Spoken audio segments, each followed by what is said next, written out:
आज हम चर्चा करेंगे कश्मीरी भाषा की प्रमुख कवयित्री ललद्यद की। ललद्यद का जन्म सन 1320 ईस्वी के आसपास कश्मीर के पामपोर में सिमपुरा गांव में हुआ था। हालांकि उनके जीवन के बारे में प्रामाणिक जानकारी उपलब्ध नहीं है, फिर भी कहा जाता है कि बचपन में वो कई नामों से जानी जाती थी, जिनमें लल्लेश्वरी, लला, लला योगेश्वरी इत्यादि प्रमुख हैं। भक्ति कालीन कवियों की रचनाओं को जिस तरीके से हम विभिन्न नामों से जानते हैं, जैसे मीरा के पद, कबीरदास के दोहे, साखियाँ या शबद, रसखान के सवैये, तुलसीदास की चौपाइयाँ इत्यादि, वैसे ही ललद्यद की रचनाओं को वाक कहा जाता है। ललद्यद की रचनाओं में अरबी, फारसी, संस्कृत इत्यादि के शब्दों का प्रयोग भरसक नहीं मिलता है। इन्होंने अपनी रचनाओं में बिल्कुल सहज एवं सरल भाषा या शब्दों का प्रयोग किया है। यही कारण है कि इनकी रचनाएं आज भी कश्मीरियों की जुबान पे चढ़ी रहती हैं। कबीर ही की तरह इन्होंने भी अपनी रचनाओं में धार्मिक आडंबरों का खंडन किया है, जन समस्याओं को उठाया है तथा मानव को भक्ति मार्ग के रास्ते पर चलने के लिए प्रेरित किया है। इनका निधन 1391 ईस्वी के आसपास माना जाता है। आपकी पाठ्य पुस्तक क्षितिज में उनकी जो रचना शामिल है, उसमें सबसे पहले है, रस्सी कच्चे धागे की खींच रही मैं नाव, जाने कब सुन मेरी पुकार, करें देव भवसागर पार, पानी टपके कच्चे सकोड़े, व्यर्थ प्रयास हो रहे मेरे, जी में उठती रह रह हुक, घड़ जाने की चाह है मेरे। इस वाक्य की पहली पंक्ति जो है, रस्सी कच्चे धागे की खींच रही मैं नाव, कच्चे धागे की रस्सी सांसों को कहा गया है और नाव जो है वह हमारा अपना जीवन है, और इन्हीं सांसों के सहारे हम अपने जीवन की नाव को इस भवसागर में यानी संसार सागर में खेते हैं, यानी इसको एक किनारे से दूसरे किनारे पर ले जाने का प्रयास करते हैं। कच्चे धागे की रस्सी सांसों को इसलिए कहा गया है कि हमारे सांसों की रस्सी कब टूट जाएगी ये कहा नहीं जा सकता है। हम भले ही घड़ी में अलार्म लगा करके सोते हैं कि हम सुबह 4 बजे या 5 बजे जगेंगे, लेकिन ये हमारे मन की संतुष्टि है कि हम ऐसा मानते हैं। कोई ज़रूरी नहीं है कि अगली सुबह 5 बजे तक हमारा जीवन रहेगा। यह सांसों की डोर कब टूट जाएगी इसका कोई भरोसा नहीं है। तो इसीलिए कवयित्री कह रही हैं कि रस्सी कच्चे धागे की खींच रही मैं नाव, जाने कब सुन मेरी पुकार, करे देव भवसागर पार।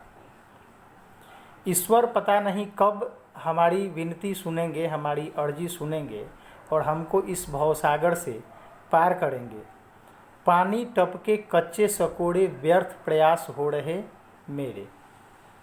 सकोड़ा मिट्टी के कच्चे बर्तन को कहा जाता है। तो कवयित्री का मानना है कि हमारे जीवन में हमारे द्वारा जो भी प्रयास किए जाते हैं, ईश्वर को हमारे अच्छे कर्म पसंद हैं। हम झूठ नहीं बोलें, सच का रास्ता अपनाएं, हम पाप से बचें, पुण्य करें, हम दीन दुखियों की सहायता करें। ये सारे अच्छे कर्म ईश्वर को पसंद हैं और मनुष्य एक समय आता है जब इनके प्रति उसका जुड़ाव होता है। हमारे जीवन को हमारे बड़े बुजुर्गों ने 4 पनों में बांटा है, जिसमें कहा जाता है कि तीसरा पन जब आता है, या तीसरा छोड़ दीजिए, चौथा पन जब आता है, तब इंसान का जुड़ाव ईश्वर से ज़्यादा होता है और उसी समय वह अधिकाधिक पुण्य कर्म करना चाहता है। तो जितने पुण्य कर्म हमारे द्वारा किए जा रहे हैं वह नगण्य प्रयास साबित हो रहा है। पानी टपके कच्चे सकोड़े, व्यर्थ प्रयास हो रहे मेरे, जी में उठती रह रह हूक, घर जाने की चाह है मेरे। हमारे द्वारा किए गए प्रयास निरर्थक साबित हो रहे हैं, या हम जो कर रहे हैं उसमें से कुछ जैसे मिट्टी के कच्चे बर्तन से पानी गिर जाता है, या उसमें से पानी थोड़ा थोड़ा क्या कहते हैं सड़कता रहता है, उसी तरीके से मानव के द्वारा किए गए प्रयास जो हैं वह व्यर्थ साबित हो रहे हैं, या उसमें से वो गिर जा रहे हैं, नगण्य साबित हो रहे हैं। तो जब हम कोई काम करते हैं और वह निष्फल जाने लगता है तो हमारे अंदर एक दर्द उठना स्वाभाविक होता है। कवयित्री के मन में भी एक तरीके की हुक उठ रही है, दर्द उठ रही है, एक तरीके की पीड़ा उठ रही है। जी में उठती रह रह हुक, घर जाने की चाह है मेरे। वह अपने घर जाना चाहती है। तो हर इंसान का वास्तविक घर जो है वह ईश्वर का घर है। हमने पहले भी अपने विजुअल में बताया है कि हम यहाँ इस संसार में प्रवासी की तरह जीते हैं। यह हमारा अपना घर नहीं है। हम जिसके लिए हमारे मन में ये हमेशा रहता है कि ये हमारा है, ये अपना है, ये हमारा मित्र है, दोस्त है, भाई है, पिता है, माता है, बेटा है, घर है, ज़मीन है, दौलत है, जो भी है, वास्तव में ये सारी चीज़ें यही की यहीं रह जाएगी। और हमारा घर जो है वह यहाँ से इतर कहीं अलग है। और हर व्यक्ति अपने घर पहुँचना चाहता है, हर व्यक्ति अपने घर जाना चाहता है।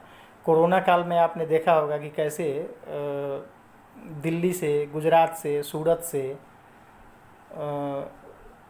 मुंबई से, कई बड़े बड़े शहरों से लोग पैदल चल करके अपने गांव की तरफ आ रहे थे। तो अपने घर पहुंच करके आदमी अपने आप को सुरक्षित भी महसूस करता है। कवयित्री के मन में भी घर जाने की चाह है, वह अपने घर पहुंचना चाहती है।